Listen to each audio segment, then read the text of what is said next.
의인은 믿음으로 산다라는 제목으로 우리가 말씀을 나눴습니다. 이 믿음이라는 것은 단순히 그냥 우리가 믿습니다 해서 믿어지는 그런 게 아니라 하나님을 아는 것이고요. 그 하나님을 아는 것 그리고 기다림, 신실, 순종, 인내를 모두 포함하고 있다라고 말씀을 드렸습니다.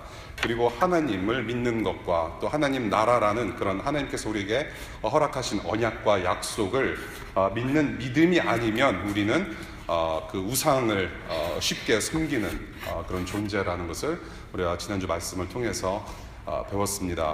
오늘은 하박국서 2장 6절부터 20절까지의 말씀 조금 깁니다만은 저희들이 잘 생각해서 읽으면은 굉장히 이해가 쉬운, 이해할 수 있는 본문이라고 저는 생각합니다. 하박국 2장 6절부터 20절까지의 말씀,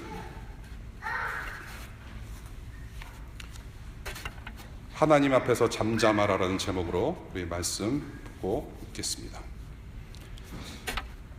정복당한 자 모두가 빈정대는 노래를 지어서 정복자를 비웃으며 비웃는 시를 지어서 정복자를 욕하지 않겠느냐? 그들이 너를 보고 남의 것을 긁어모아 내 것을 삼는 자야, 너는 망한다 할 것이다. 빼앗은 것으로 부자가 된 자야, 내가 언제까지 그럴 것이냐? 빚쟁이들이 갑자기 들어닥치지 않겠느냐? 그들이 잠에서 깨어서 너를 괴롭히지 않겠느냐? 내가 그들에게 털리지 않겠느냐? 내가 수많은 민족을 털었으니 살아남은 모든 민족에게 이제는 내가 털릴 차례다. 내가 사람들을 피 흘려 죽게 하고 땅과 성읍과 그 안에 사는 주민에게 폭력을 휘두른 탓이다. 그들이 너를 보고 내 집을 부유하게 하려고 부당한 이득을 탐내는 자야. 높은 곳에 둥지를 틀고 재앙에서 벗어나려 하지만 너는 망한다 할 것이다. 내가 문 민족을 꿰어서 망하게 한 것이 너의 집안에 화를 불러들인 것이고 너 스스로 죄를 지은 것이다. 담에서 돌들이 부르짖으면 집에서 들보가 대답할 것이다. 그들이 너를 보고 피로 마을을 세우며 불의로 성읍을 건축하는 자야, 너는 망한다 할 것이다. 내가 백성들을 잡아다가 부렸지만 그들이 애써 한 일이 다 헛수고가 되고 그들이 세운 것이 다 불타 없어질 것이니 이것이 바로 나 만군의 주가 하는 일이 아니겠느냐? 바다에 물이 가득하듯이 주의 영광을 아는 지식이 땅 위에 가득할 것이다. 그들이 너를 보고 홧김에 이웃에게 술을 퍼먹이고 술에 취하여 골아떨어지게 하고는 그 알몸을 헤쳐보는 자야, 너는 망한다 할 것이다. 영광은커녕 실컷 능욕이나 당할 것이다. 이제는 내가 마시고 골아떨어져 내 알몸을 드러낼 것이다. 주의 오른손에 들린 심판의 잔이 내게 이를 것이다. 더러운 욕이 내 영광을 가릴 것이다. 내가 레바논에서 저지른 폭력이 이제 내게로 되돌아갈 것이다. 내가 짐승을 잔인하게 죽였으나 이제는 그 사륙이 너를 덮칠 것이다. 사람들을 학살하면서 땅과 성읍과 거기에 사는 주민에게 폭력을 휘둘렀기 때문이다. 우상을 무엇에다 쓸 수 있겠느냐? 사람이 새겨서 만든 것이 아니냐? 거짓이나 가르치는 부어 만든 우상에게서 무엇을 얻을 수 있겠느냐? 그것을 만든 자가 자신이 만든 것을 의지한다고 하지만 그것은 말도 못하는 우상이 아니냐? 나무더러 깨어나라 하며 말 못하는 돌더러 일어나라 하는 자야, 너는 망한다. 그것이 너를 가르치느냐? 기껏 금과 은으로 입힌 것일 뿐 그 안에 생기라고는 전혀 없는 것이 아니냐? 나 주가 거룩한 성전에 있다. 온 땅은 내 앞에서 잠잠하여라. 아멘. 기도합니다. 하나님, 지난 한 주간 동안 정말로 시끄러운 삶을 살았습니다. 하나님을 믿는다고 하지만은 우리의 목소리가 하나님의 음성보다도 더 컸습니다. 우리의 내면의 세계가, 우리의 영혼과 마음이 너무나도 분주하고 어지러웠습니다. By the power of the cross, 그 십자가의 능력에 의지하여 우리 주님 앞에 담대히 그리고 잠잠히 나갑니다. 주님의 음성을 명료하고 깨끗하게 들을 수 있도록 성령 하나님, 우리를 충만함으로 인도해 주시고 오직 하나님의 영광, 우리 주 예수 그리스도의 십자가의 능력과 그 영광만이 드러나는 이 시간 될 수 있기를 간절히 소망하며 예수님 이름으로 기도합니다. 아멘. 제가 늘 설교의 예화를 생각할 때마다 늘 제 얘기만 하는 것 같아요. 굉장히 어렵습니다. 예화를 많이 하는 사람도 아닌데 여러분께서 소시적에 한국에서 초등학교나 중학교 다니셨을 때 아시는 분들은 아시는 내용이라고 저는 생각합니다. 여러분들이 뭔가 되차게 사고를 친 다음에 이제 친구들이 그런 말을 하죠. 너 이제 선생님한테 죽었다. 이거 보세요. 저한테만 해당되는 말 같아요. 아무도 표정이 이게 그게 맞아, 그게 내 말이야 라고 하시는 분들이 한 분도 안 계세요. 선생님께서 교실 안으로 들어오시면 끝장이죠. 끝장입니다. 그런데 그 종말, 그 끝장은 선생님께서 교실 안으로 들어오셨을 때 시작이 되는 것이 아니라 이미 사고 쳤을 때부터가 말세의 시작이라는 거예요. 너는 이제 죽었다. 죽은 목숨이다. 오늘의 본문 6절부터 3절씩 묶어서 5가지 악행을 시처럼 표현을 하십니다. 바벨론이 하나님과 이스라엘 민족 앞에서 저지른 5가지 죄악을 3절씩 묶어서 시로 표현하시면서 나타내세요. 한마디로 너는 망한다라는 메시지입니다. 화 있을진저. 간단히 너는 이제 죽었다. 그 메시지를 오늘 말씀하십니다. 오늘 본문으로 우리에게 주시는 교훈이 무엇인지 우리가 좀 차근차근 봤으면 좋겠어요. 먼저 6절부터 8절입니다. 너는 망한다. 첫 번째, 약탈과 노략을 일삼는 너희는 망한다. 약탈과 노략을 일삼는 자들은 망한다. 바벨론을 폭력을 이용한 약탈과 노략으로 부자된 자라고 하시면서 수많은 민족들을 털었다라고 표현하십니다. 그리고 이제는 너희가 털릴 것이다 라고 말씀을 하세요. 이 털리다라는 그 세번역 버전을 보니까 요즘 유행하는 단어죠. 너 탈탈 털린다라는 거. 그것이 생각났어요. 바로 그겁니다. 탈탈 털린다. 너희들이 다른 민족을 탈탈 털었으니 너희도 탈탈 털릴 것이다. 누구로부터? 너희가 괴롭혔던 민족들로부터 탈탈 털릴 것이다. 두 번째입니다. 두 번째 망하는 것. 불의하게 이득을 취하는 자들은 망한다 라고 경고하십니다. 9절부터 11절까지의 말씀이세요. 약탈과 노략으로 부귀 영화를 누리는 자들은 망할 것이다. 새가 높은 곳에 둥지를 만들어서 안전하게 자기 가족과 자기 자신을 보호하려는 것처럼 바벨론이 아무리 그렇게 화려하게 제국의 권세를 쌓는다 할지라도 너희들은 망하게 될 것이다 라는 말씀을 하세요. 이것을 11절에 비유로 말씀하시는데요, 11절 보면은 담과 그리고 들보라는 단어를 사용하십니다. 그 당시에 이렇게 탈취해서 착취를 해서 아주 값비싼 재료를 가지고 담을 쌓고, 그리고 들보, 저 빔, 들보를 올려서 건축하고, 그래서 힘과 부귀와 영화를 자랑하는 그런 바빌론에 대해서 그렇게 비유로 말씀하신 거죠. 그 담과 들보, 그렇게 너희가 착취해서 멋지게 만들고 세운 그 제국, 오히려 그 담과 들보마저도 너희의 그 불의의 증인이 될 것이다 라는 말씀을 하시는 것이죠. 세 번째, 너희는 망한다. 12절부터 14절까지 말씀입니다. 폭력과 불의를 일삼는 자들은 망한다 라고 말씀하십니다. 우리 11절에 이어서 그렇게 폭력과 불의로 제국을 건설하는 그들은 망할 것이다. 그들이 쌓아올린 모든 것들을 다 무너뜨릴 수 있는 분은 오직 만군의 주 여호와 전능하신 하나님 아버지시다 라고 자기 자신을 말씀하십니다.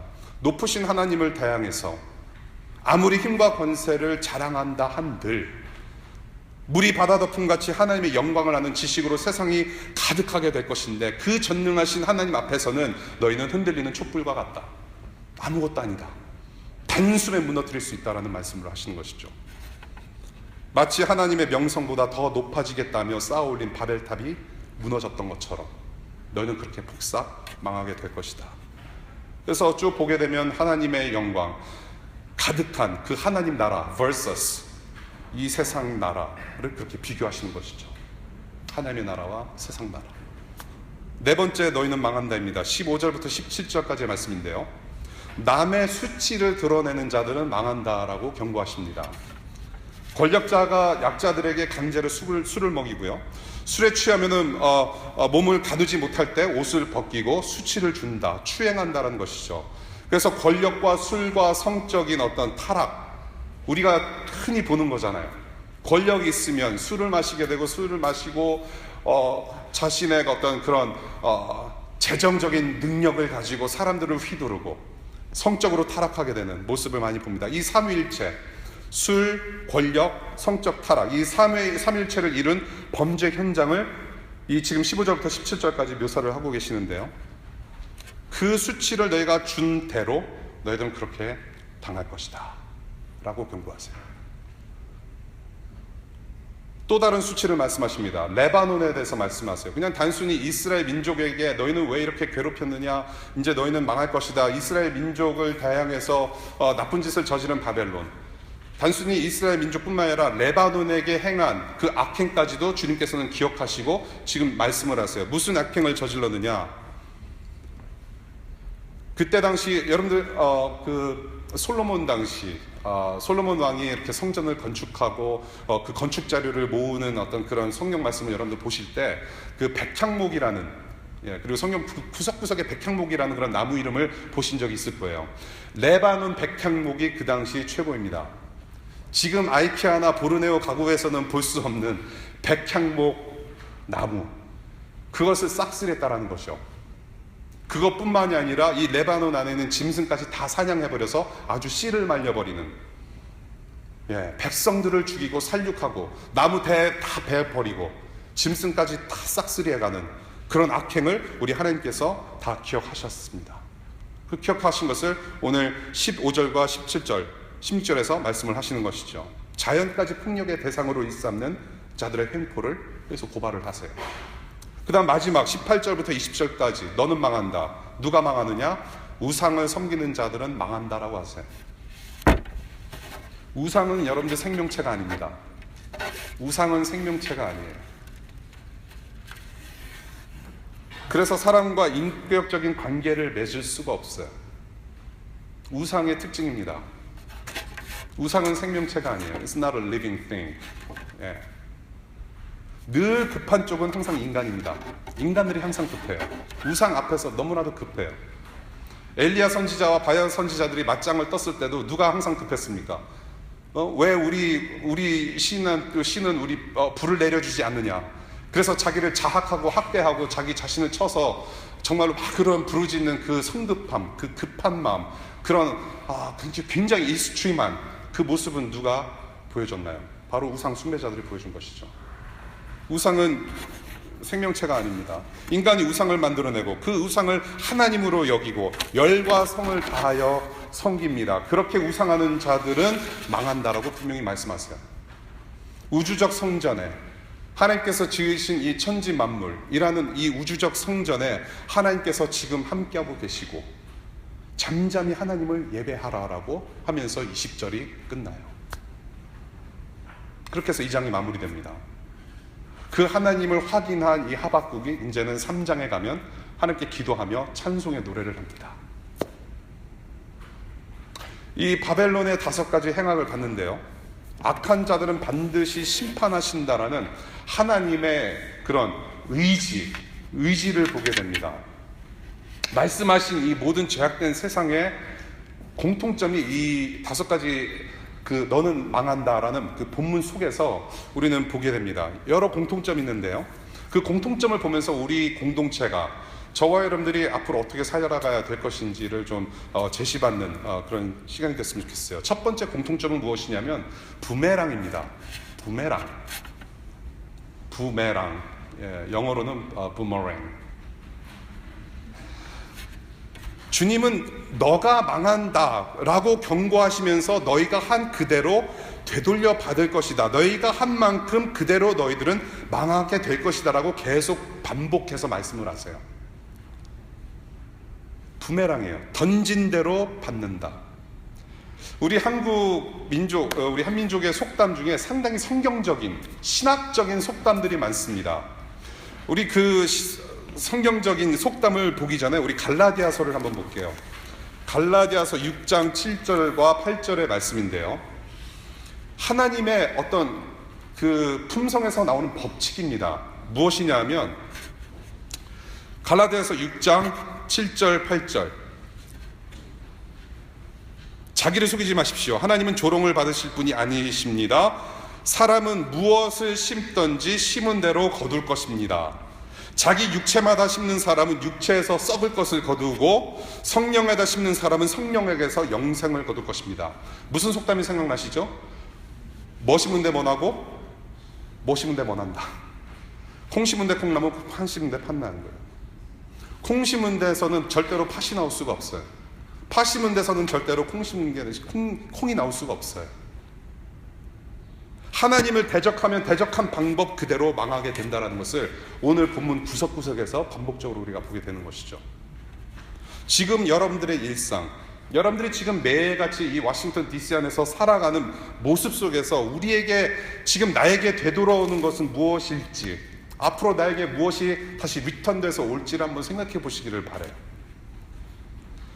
우리가 지금, 저와 여러분들이 지금 무엇을 뿌리고 심고 있는지, 그래서 이로 인해서 장차 우리가 무엇을 얻게 되는 것인지, 정말로 우리가 지금 한 번 사는 인생 2017년 7월 2일을 살아가는 이 순간에 우리가 심는 대로 정말로 하나님의 영광, 찬란한 영광 안에 거해서 그 영광을 함께하는 일과 누리게 될지를 생각해 보시라는 거예요. 하나님과 이 시대 앞에서 오늘이라는 시간을 정말로 하나님 나라의 가치를 심는데 우리의 땀과 눈물을 흘린다면 장차 우리가 누리게 될 영광은 얼마나 클 것인지, 여러분들 가슴을 활짝 펴고 생각의 문을 열고 한번 생각해 보시기 바라요. 여러분들의 직장생활, 여러분들의 가정생활, 여러분들이 지금 공부하는 것들, 여러분들이 지금 자격시험 따려고 준비하는 이 과정 속에서 What do I want to see? What do we want to see? 첫 번째 공통점은 부모랭이다. 부모랭이다. 두 번째 공통점은 무엇이냐? 오늘 본문 구석구석에서 하나님께서 디테일로 남겨주신 말씀, 기록된 말씀은 지금도 일어나고 있는 일이다라는 것이 공통점이에요. 이것은 단순히 수천 년 전에 이 지금 하박국 선지자가 활동했던 시기에만 있었던 사건들이 아니라 지금 이 동일한 아주 똑같은 사건들이 지금 이 시각에도 일어나고 있다는 것을 우리는 뉴스와 SNS에서 계속 보게 되는 것이죠. 우리 일상에서도 보게 되는 일들이 계속 보여진다는 거예요. 자, 이 하나님께서 예언서, 이 전체 이 하나님께서 우리에게 주신 기록된 말씀을 통해서 무엇을 하겠다 하시는 말씀은 꼭 앞으로 이루어질 약속입니다. 이것을 보고 약속이라고 표현하고 언약이라고 표현하세요. 그래서 바벨론은 이 묵시의 말씀이 전달된 이후로 머지않아서 쫄딱 망하게 되고 아까 말씀드린 대로 탈탈 털리게 됩니다. 오늘 말씀 그대로 It happened already. 뭐 성경을 어떤 분들은 이상하게 좀 이렇게 과하게 해석해서 이 지금 하박국서에서 말하는 바벨론은 뭐 미국이다, 뭐 이라크다, 뭐 구소련이다, 러시아다라고 말씀하시는데 그거 아니고요. 바벨론이 실제로 망했어요. 실제로 망했어요. 그런데 이 말씀이 바벨론에게만 적용돼서 종료된 계시의 말씀이 아니라는 거예요. 하나님께서 경고하시는 이 말씀은 지금의 시대에도 그대로 적용할 수 있다는 거예요. 왜냐하면 바로 오늘날의 세상의 현실이 바로 이 모습이에요. 여전히 이렇게 굴러가요. 이 6절부터 20절까지의 말씀대로 지금 여전히 쉼없이 끊임없이 가고 있다는 얘기예요. 이처럼. 그리고 더 중요한 것은 뭐냐면 어제와 오늘과 내일도 동일하시고 지금 살아계시는 우리 하나님께서 이 상황을 그냥 보고만 계시지 않는다는 얘기예요. 이 하박국과 함께 하셨던 하나님, 하박국에게 이 묵시의 말씀을 주셨던 그 하나님, 동일하신 하나님께서 오늘 이 시간에도 보고 계신다라는 거죠. 이렇게 굴러가는 죄악된 세상을 보고 계신다.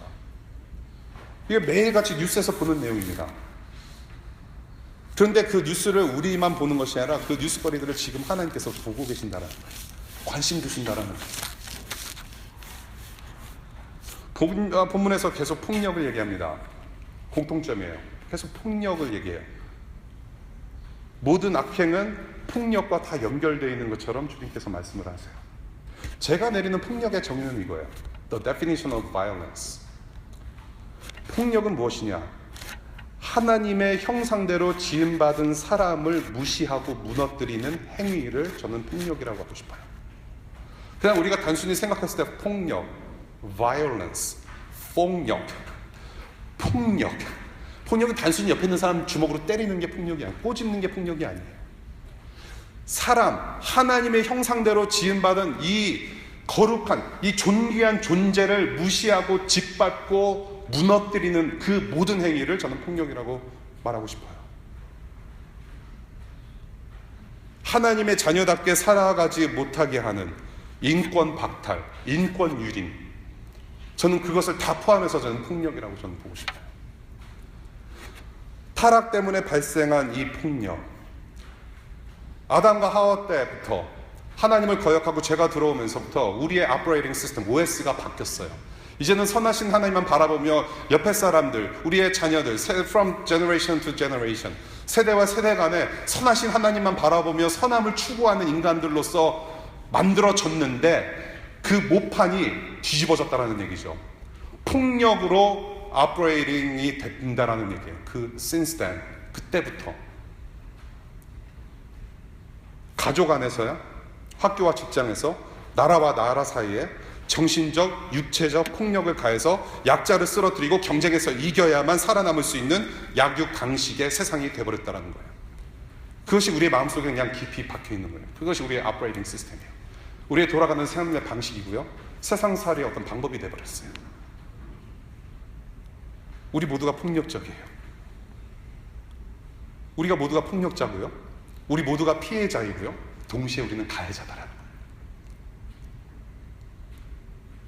우리가 세상을 살면서 내 위에 누가 보스들이 있고 상관들이 있고 나보다 힘센 사람들이 있으니까 나는 항상 을이라고 생각하지만은 이 을 중에도 갑이 있다라는 거예요. 여러분 생각해 보셨어요? 예. 내 밑에는 항상 을이 있고 병이 있고 정이 있어요. 피해자이고 가해자이다.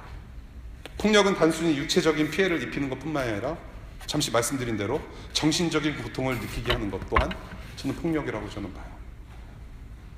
특히 워싱턴에서 살면서 저 여러분들이 육체적인 폭력을 당하면서 살고 있지는 않은 것 같아요. 그렇죠? 예. 육체적인 폭력은 당하면 큰일 나죠. 바로 911 부르면 되니까. 그런데 여러분들 정신적인 폭력, 언어 폭력, 그것은 아무리 911을 불러도 오질 않아요. 말 한마디로 사람 죽이는 그 살인죄, 우리는 매일같이 저지르고 있지 않은지 생각해 볼 문제라는 것이죠. 더군다나 인터넷과 SNS, 그 카톡방이 발전이 되면서 우리는 말 한마디로 사람 죽이는데 너무나도 익숙한 사람이 되었다라는 것이죠. 네. 가까운 남편, 아내, 친구, 직장 동료, 할 것 없이 말 한마디로 사람을 눌러요. 그리고 눌러서 이겼다고 생각해야만 발 뻗고 잠을 잘 잘 수 있는 세상에 우리는 살아가고 있다는 것이죠. 굳이 위도적이지 않더라도, 내가 위도하지 않았더라도 지혜롭지 못한 말 한마디 실수해서 사람의 마음을 다치게 하는 그런 연약함 속에서 우리는 살아가고 있다는 것이죠. 교회 안에서도 예외는 아니라고 생각합니다, 여러분. 교회 안에서 오히려 상처받으면 더 그 상처가 아물거나 회복되기가 저는 힘들다고 생각합니다. 그렇죠? 예. 목사님으로부터 말 한마디 들었는데 그것이 상처가 돼서 교회를 수년간 못 다니게 되는 그런 아픔 겪으신 분들도 계시고, 목사도 예외 아닙니다. 성도의 말 한마디 때문에 가슴이 그냥 가에 걸레가 돼버리고 막 그래요. 사람이라서. 그래서 우리는 똑같은 교우예요. 똑같이 상처받고 똑같이 칭찬받으면 춤도 추고, 칭찬 한마디로 고래를 춤추게 한다고. 저와 여러분들 다 고래예요. 똑같은 사람들이에요. 말 조심해야죠. 성경에서 계속해서 말 조심해라, 혀의 권세에 대해서 계속해서 말씀을 하십니다. 내가 뱉어낸 말 한마디로 타인의 기분을 상하게 했는지, 정말로 내가 말 한마디로 내가 인격적으로 살인을 했는지 늘 조심해야 된다는 것이죠. 제가 재밌는 예를 그냥 잠깐 하나 드릴게요. 이렇게 심각한 얘기는 아니에요. 조금 우스갯소리이기도 한데요. 제가 이제 뭐 청년 사역 쭉 하고 이렇게 교회 사역도 하고 여러분들과 같이 지내면서 가끔 가다가 저한테 전화나 문자가 와요. 무슨 문자냐면은, 목사님, 전도사님, 한번 만나서 드릴 말씀이 있습니다. 딱 그 한마디 올려요. 그러면은 이게 무슨 영문인지 그때 가슴이 덜컹하고요. 이게 잠이 잘 안 와요. 밥 먹으면 체하는 것 같고. 여러분들 지금 웃으시는 거 보니까 you know what I'm saying. 유남생, 그쵸? 유남생. 내가 무슨 잘못을 했지? 내가 지난주에 이 교우님을 만나서 내가 무슨 얘기를 했더라? 내가 무슨 실수했나? 그래서 교회 안 나온다고 얘기하면 어떡하지? 완전 여러 가지 복잡한 생각이 드는 거예요. 그런데 그 만나자고 한 그 약속 시간이 내일이면 괜찮아요. 하룻밤만 보색하면 되거든요. 다음 주 시간 어떠세요? 오늘 주일밤인데 다음 주 금요일 날 어떠세요? 그러면 거의 2주 동안은 계속 고민한 거예요. 얘 왜 이러지? 왜 이러지?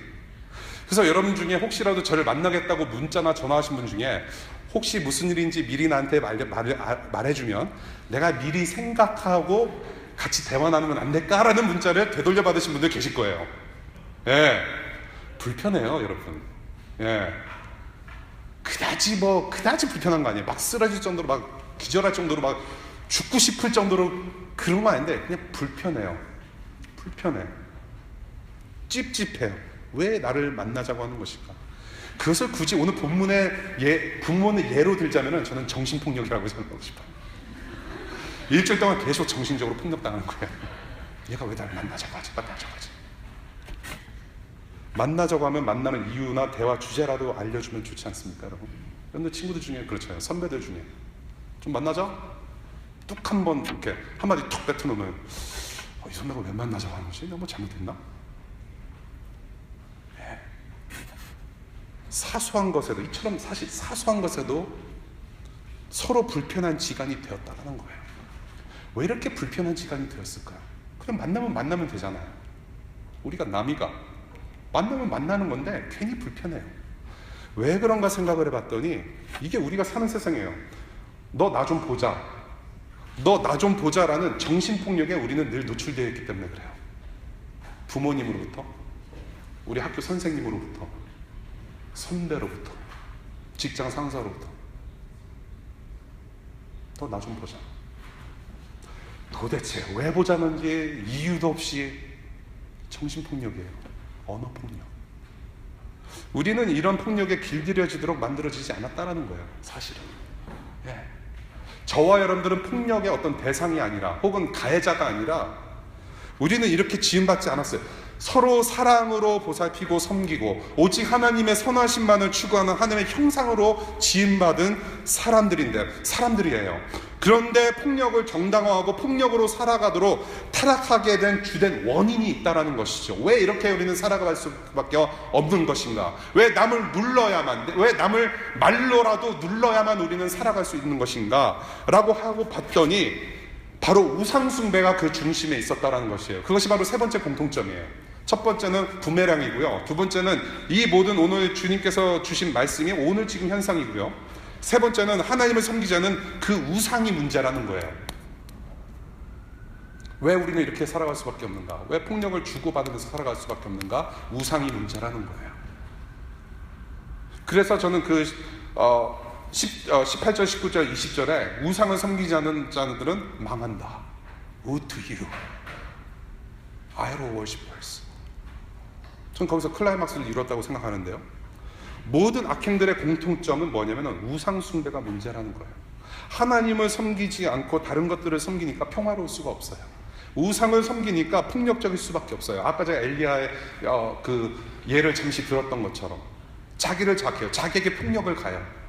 그러면 마치 나는 하나님을 만날 수 있다. 하나님께서 우리를 도우실 거라는 그런 착각을 자꾸 갖게 된다는 거죠. 폭력을 사용해요. 폭력을 사용해서 내가 마치 하나님이 될 것이다 라는 생각을 하는 것이죠. 평화로울 수가 없다는 것이죠. 이렇게 우상을 숭배하고 폭력을 사용해서 남을 짓누르고 약탈하고 하나님을 섬기지 않는 이 사람들에게 하박국을 통해서 주님께서 주시는 말씀이 무엇이냐? 14절과 20절입니다. 우리 14절과 20절 한번 볼까요? 14절과 20절인데요. 14절 보겠습니다. 바다에 물이 가득하듯이 주의 영광을 나누는 지식이 땅 위에 가득할 것이다. 어디서 많이 들어본 말씀이죠. 찬양입니다. 이사야서에서도 동일한 말씀을 언급하시죠. 물이 바다 덮음 같이 하나님의 영광을 아는 것이 이 땅에 가득하리라. 너무나도 잘 아는 말씀이에요. 물이 바다에 가득 차 있어서 바다이듯이 하나님의 영광과 그 영광을 알고 인식하고 인정하고 하는 것이 하나님 만드신 이 땅, 우리의 삶에, 그리고 삶의 구석구석에 가득 차서 하나님 나라가 될 거라는 것을 말씀하시는 거예요. 물이 바다에 차서 그것이 바다가 되듯이 하나님께서 만드신 이 세상에 하나님의 영광으로 가득 차는 그런 하나님 나라가 될 것입니다. 20절 보겠습니다. 나주가 거룩한 성전에 있다. 온 땅은 내 앞에서 잠잠하여라 라고 말씀하세요. 성전은 건물을 얘기하는 것이 아니에요. 우리가 말하는 하나님을 예배하는 장소는 이렇게 피지컬리 뭔가 이 건축학적으로 뭔가 세워져서 이 안에서 예배를 드리는 것 뿐만이 아니라 성경에서 말하는 성전은 온 우주적 성전입니다. 우주적 성전이에요. 성전은 건물이 아니라 온 우주적 공간 모두가 하나님을 예배하는 성전으로 얘기를 해요. 피조물들, 인간들이 만들어진 대로 온전한 기능을 잘 수행함으로 해서 하나님께서 보시기에 영원히 좋은 그 나라, 오직 하나님의 영광만이 가득한 나라, 오직 하나님의 영광만이 가득한 성전과 같은 우주, 그것이 하나님께서 창세기 1장에서 보여지는 천지 만물의 창조하신 목적이 거기 있었다라는 것이죠. 그냥 단순히 그냥 이렇게 만들고 해서 보시기 좋았더라가 아니라 이것은 예배를 가리켜요. 첫 3일에는 스트럭처를 만드시고 구조물을 만드시고 프레임을 만드신 다음에 나머지 3일은 그 안에 내용물을 채워 넣으시는, 그래서 그 성전, 우주적 성전 안에서 하나님께서 보시기에 좋았더라 하시면서 흡족해 하시고 예배 받으시는 우주적 예배를 가리켜요. 그것이 저와 여러분들이 만들어진 목적이죠. 그래서 그 하나님 앞에서, 그렇게 크신 하나님 앞에서 잠잠하고 오직 그분만을 섬기라 하고 말씀하세요. 우리 창세기 1장 볼게요. 창세기 말씀 나오는 김에 창세기 1장 26절부터 28절까지 말씀 보겠습니다. 여러분들이 매해 1월달 한 첫째 주에 늘 묵상하시는 말씀이기 때문에 달달 외우셨으라고 생각을 합니다. 창세기 1장. 하나님이 말씀하시기를 우리가 우리의 형상을 따라서 우리의 모양대로 사람을 만들자. 그리고 그가 바다의 고기와 공중의 새와 땅 위에 사는 온갖 들짐승과 땅 위를 기어다니는 모든 길짐승을 다스리게 하자 하시고, 하나님이 당신의 형상대로 사람을 창조하셨으니 곧 누구의 형상대로? 하나님의 형상대로 사람을 창조하셨다. 하나님이 그들을 남자와 여자로 창조하셨다. 28절입니다. 하나님이 그들에게 복을 베푸셨다. 하나님이 그들에게 말씀하시기를 생육하고 번성하여 땅에 충만하여라. 땅을 정복하여라. 바다와 고기와 공중의 새와 땅 위에서 살아 움직이는 모든 생물을 뭐하라? 다스려라. 문화 명령이라고 하는 것이에요. Cultural mandate.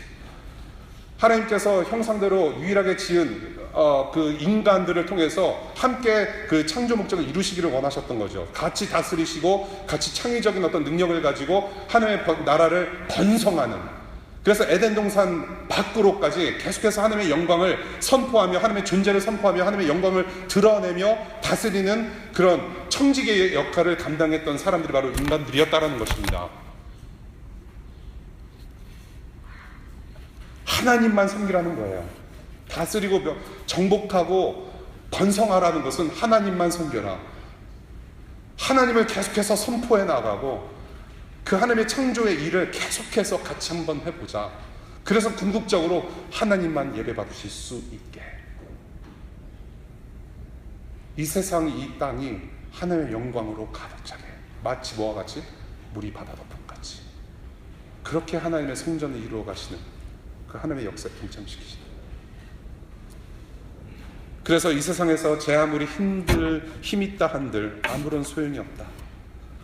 이 세상을 창조하신 목적대로 우주 만물 지으신 하나님의 영광 가득한 나라가 분명히 회복될 것이다 라고 선언하시는 거예요. 14절과 20절. 우리의 말과 행동, 저와 여러분들의 지갑과 신용카드, 크레딧 카드, 저와 여러분들의 랩탑과 카톡방, 여러분들의 가정과 학교와 직장, 그리고 타인과의 모든 관계, 우리 일상이라고 하는 성전이 정말로 하나님의 영광을 인정하고 그 하나님의 영광을 아는 지식으로 가득 차 있는가? 우리에게 질문을 던져주십니다. 정말로 하나님 보시기에 구석구석 아름다운 삶을 우리는 지금 살아가고 있는가? 우리의 삶의 현장, 내가 혼자 집에 내 방구석에 혼자 있을 때에 정말로 하나님의 영광이 임하는 것을 체험하는가? 내 랩탑의 히스토리는 깨끗한가? 내 체킹 어카운트에 혹은 크레딧 카드에 모든 트랜잭션이 담겨져 있는 레포트, 스테이트먼트는 깨끗한가?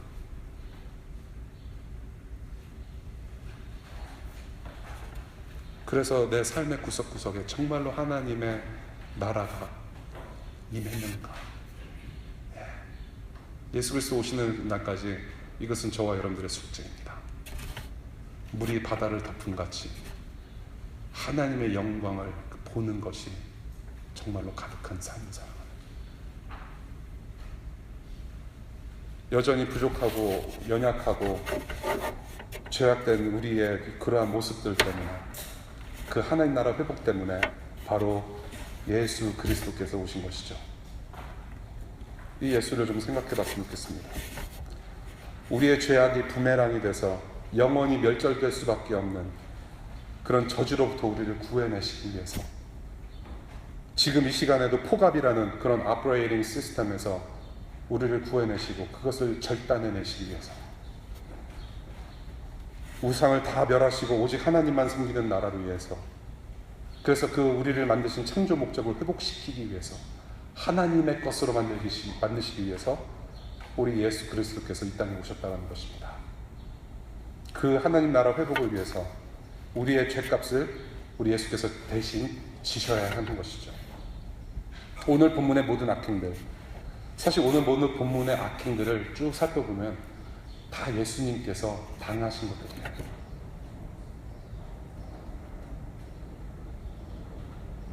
하나님 아들로서의 영광을 노략질 당하셨어요.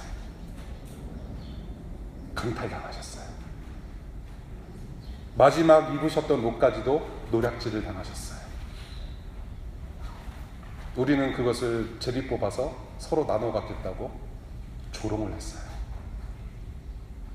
그리고 죽는 순간까지 온갖 수치를 다 당하셨어요. 하나님을 섬기지 않는 우상 숭배자들로 인해서 온갖 모진 폭력을 다 당하셨어요. 그리고 마침내 아무런 자격 없는, 하나님의 사랑을 받을 자격 없는, 구원받을 자격 하나 없는 우리를 죽음에서, 영원한 심판에서 건지시기 위해서 오히려 죽음을 자발적으로 택하셨어요. 우리가 맞아야 할 우리의 모든 죄악의 부메랑을, 그 부메랑을 하나님께서 예수 그리스도를 딱 끼워주셔서 그 예수께서 대신 받게 하셨어요. 그것이 바로 예수님께서 하신 일입니다. 그 죄악의 부메랑 우리가 맞아야 되는데, 우리가 맞아서 죽어버려야 되는데 예수께서 대신 맞으셨어요. 그것을 우리 이사야 선지자가 잘 얘기를 합니다. 주님의 말씀인데요, 우리 이사야서 53장 보겠습니다. 53장 5절. 이사야서 53장 5절입니다. 그러나 그가 찔린 것은 우리의 허물 때문이고 그가 상처를 받은 것은 우리의 악함 때문이다. 그가 징계를 받음으로 우리가 평화를 누리고 그가 매를 맞음으로써 우리의 병이 나았다. 우리 대신 그 고통을 그렇게 다 당해내심으로 이제는 하나님과 화평케 되어서 하나님께서 의도하신 대로 우리가 새롭게 되는 그런 은혜를 받았습니다.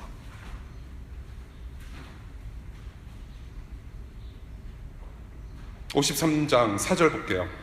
그는 실로 우리가 받아야 할 고통을 대신 받고 우리가 겪어야 할 슬픔을 대신 겪었다. 그러나 우리는 그가 징벌을 받아서 하나님에게 맞으며 고난을 받는다고 생각하였다 라고 얘기를 해요. 찔리시고 상처받으시고 징계받으시고 매맞으신 예수 그리스도. 그런데 이 예수는 죽음에서 끝나지 아니하시고 넌 이제 죽었다라고 좌절시키는 이 죽음의 권세와 사탄의 꼴통을 깨부수셨습니다. 이것이 복음이에요. 예수 그리스도의 복음.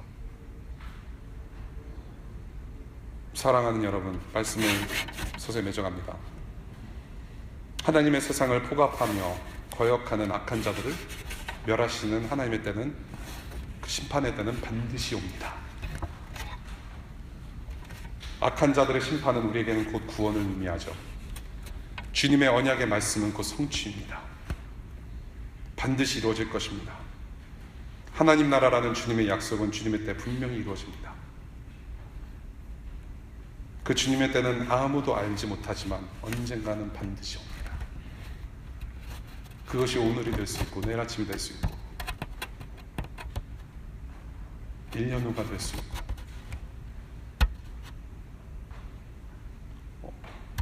언제 오실지 모르는 그 예수님. 그래서 우리는 늘 하나님 앞에 잠잠해야 될 줄로 믿습니다. 예수께서 우리에게 폭행당하셔서 죽어가신 그 십자가를 여러분들 생각하시고, 그래서 우리가 회개하고 마음과 삶을 돌이키시기를 바랍니다. 우리 대신 당하셨던 그 십자가의 부메랑 하나님 앞에서 잠잠해질 수밖에 없습니다. 겸손하시고 경외하며 두려워하시고 하나님이 하나님이심을 알고 인정하며, 그래서 예수께서 여러분을 이토록 죽기까지 사랑하셨으니 여러분들도 죽도록 하나님 사랑하시고 죽도록 하나님 섬기시길 바랍니다. 더 나아가 일상 속에서 우리와 더불어 사는 이 세상 이웃들에게 우리의 말과 행동으로 우리가 믿는 그 하나님, 우리가 지금 기다리고 있는 그 예수를 가리킬 수 있는 저와 여러분들 되시기를 간절히 바랍니다. 기도하겠습니다.